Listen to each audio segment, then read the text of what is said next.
एवं अभिभावकगण, मैं श्वेता कुमारी कृष्ण जन्माष्टमी के शुभ अवसर पर कृष्ण जी के बारे में कुछ बोलना चाहती हूँ।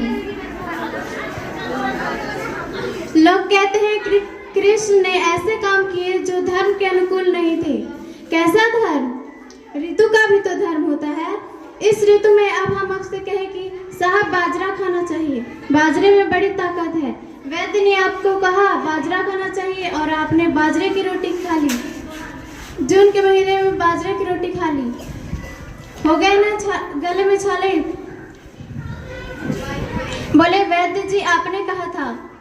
अरे मैंने यह जाड़े में खाने को कहा था, खा जरा तो बाजरा। तो ऋतु के अनुकूल अगर शरीर के धर्म की व्याख्या है तो धर्म की व्याख्या भी समय के अनुकूल है। कृष्ण ने पूरे महाभारत में जिस समय जो आकर इकट्ठा हुआ उसके अनुकूल उसकी व्याख्या की है। इसलिए इस महाभारत के सबसे बड़े नायक कृष्ण हैं।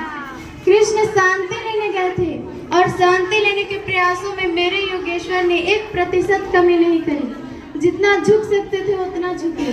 दुर्योधन जैसे नीच को उन्होंने पुरुष श्रेष्ठ कहा।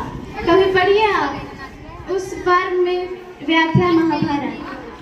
कहते हैं ऊंचा रहेगा, आप युद्ध मत करिए, मान जाइए। दुर्योधन नहीं माना, लेकिन जब पांडवों की कुटिया से गए थे संधि वार्ता के लिए और दोपहर के भोजन करने के बाद कृष्णा अर्थात द्रौपदी हाथ धुलाने के लिए तो थोड़ा सा जल हाथ पे गिराते ही द्रौपदी ने जल को रोक लिया। कृष्ण ने मुंह की ओर देखा कि क्या हुआ। द्रौपदी ने कहा कि कन्हैया याद है बचपन में जब तुम हमारे घर आए थे तो मुझसे 64 का एक दाव हार गए थे। तो कन्हैया ने कहा हाँ याद है, तुमने मुझसे पूछा था मांग क्या मांगती है कृष्णा। मैंने कहा था कान्हा कभी समय आएगा तो मांग लूंगी। वो समय आ गया है। कृष्ण ने कहा मांगो द्रौपदी। द्रौपदी ने कहा कन्हैया शांति के लिए चाह रहे हैं, शांति के लिए चाह रहे हैं। मैं यह मांगती हूँ कि युद्ध लेकर लौटना। मैं अपने केसों को दुशासन के छाती के रक्त से धोऊंगी।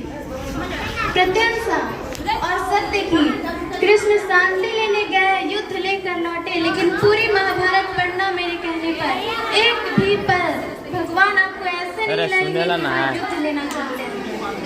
वे तो योगेश्वर हैं, त्रिकालदर्शी हैं, त्रैलोक उनके सामने हैं।